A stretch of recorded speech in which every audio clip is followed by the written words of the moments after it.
Allez, aujourd'hui, on se penche sur un mécanisme vraiment intéressant en droit commercial, la location-gérance. En gros, la question qu'on se pose est simple, comment on peut devenir patron, gérer un business sans pour autant devoir l'acheter? C'est tout le sujet du jour.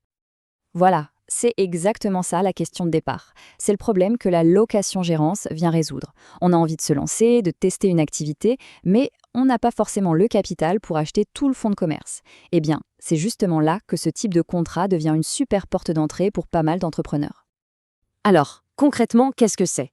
En fait, la location-gérance, c'est un peu comme si on louait un appartement, sauf qu'ici, on loue un business tout entier. Le propriétaire, qu'on appelle le bailleur, il confie son fonds à un locataire gérant. Mais, et c'est là que tout se joue, il y a cette petite phrase « à ses risques et périls ». Et ça change tout. Ça veut dire que le gérant devient le seul maître à bord, indépendance totale, mais aussi responsabilité totale. Et là, attention à ne pas tout mélanger. Le locataire-gérant, ce n'est pas un gérant salarié. Ça n'a rien à voir. Le gérant salarié, c'est un employé, il a un patron, il ne prend pas de risques financiers personnels. Le locataire-gérant, lui, c'est un vrai commerçant indépendant. C'est lui qui prend les décisions et c'est lui qui assume toutes les conséquences, les bonnes comme les mauvaises. Parfait. Maintenant qu'on a bien posé les bases, voyons comment on met ça en place. Ce contrat, c'est quoi les règles du jeu en fait? C'est ce qu'on va voir dans ce premier chapitre. Pour que tout soit bien carré, il y a 3 étapes formelles. On ne peut pas y couper. D'abord, il faut un contrat écrit, c'est la base. Ensuite, un petit jeu de chaises musicales au niveau administratif. Le gérant doit s'inscrire au registre du commerce et des sociétés, et le propriétaire, lui, doit s'en faire radier, vu qu'il n'exploite plus directement. Et enfin, étape hyper importante, la publication dans un journal d'annonces légales. Ce n'est pas juste pour faire joli, et on va voir un peu plus tard pourquoi ce délai de 15 jours est si crucial. On passe à la suite. Une fois que le contrat est signé, publié, tout ça, qu'est-ce que ça change concrètement pour le propriétaire et pour le gérant? C'est vraiment le cœur du sujet, on va décortiquer ça ensemble. Alors, du côté du propriétaire, ses obligations ressemblent pas mal à celles d'un bailleur classique finalement. Il doit livrer le fonds de commerce, c'est-à-dire s'assurer que tout est fonctionnel.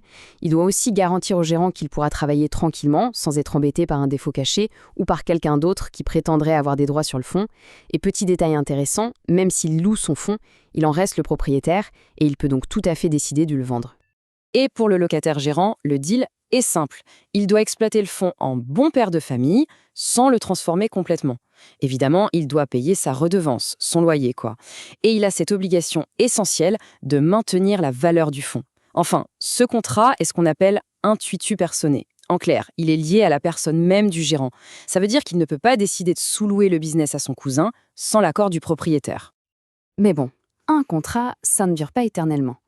Et c'est souvent à la fin que les choses peuvent se corser. Alors, que se passe-t-il quand l'aventure de la location-gérance se termine? C'est là qu'on voit à quel point la situation du locataire-gérant est fragile. Contrairement à un locataire commercial classique, il n'a aucun, mais vraiment aucun droit au renouvellement. Le propriétaire peut dire stop du jour au lendemain sans avoir à lui verser la moindre indemnité. Et le pire, c'est que dès que le contrat s'arrête, toutes les dettes que le gérant a accumulées pour faire tourner la boutique doivent être payées là, tout de suite. Et voici peut-être le point le plus injuste pour le gérant, la clientèle. S'il a mal bossé et que la clientèle a fondu, il doit dédommager le propriétaire.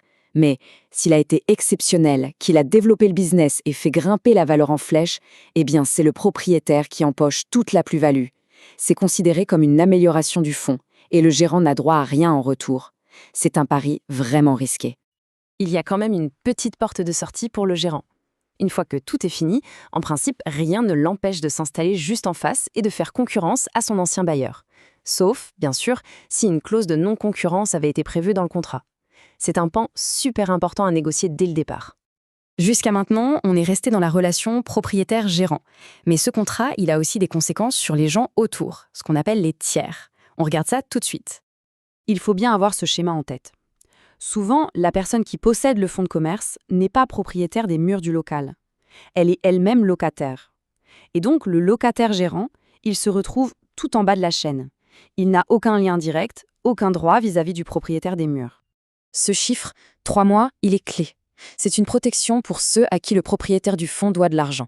Une fois que le contrat de location-gérance est publié, ces créanciers ont 3 mois pour aller voir le tribunal. S'ils pensent que cette location met en danger le remboursement de leurs dettes, ils peuvent demander à ce que tout soit remboursé immédiatement. Et voilà, on arrive enfin au point qui explique toute cette paperasse. On a dit tout à l'heure qu'il fallait publier le contrat. Eh bien, voilà pourquoi c'est vital pour le propriétaire. Tant que ce n'est pas publié, il est solidairement responsable des dettes du gérant. Ça veut dire qu'un fournisseur qui n'est pas payé par le gérant peut venir taper à la porte du propriétaire pour récupérer son argent. La publication, ça coupe ce lien. Et cette solidarité, elle ne concerne pas que les dettes commerciales, ça peut aussi aller jusqu'au fisc. Le propriétaire peut se retrouver à devoir payer les impôts du gérant si certaines conditions sont réunies, des pénalités de retard et la preuve que le propriétaire était au courant que le gérant ne payait pas. C'est une autre grosse épée de Damoclès au-dessus de sa tête. Au final, on voit bien que la location-gérance, c'est un outil à double tranchant. D'un côté, pour quelqu'un qui veut se lancer, c'est un tremplin génial. Ça permet de tester une activité sans un investissement de départ énorme.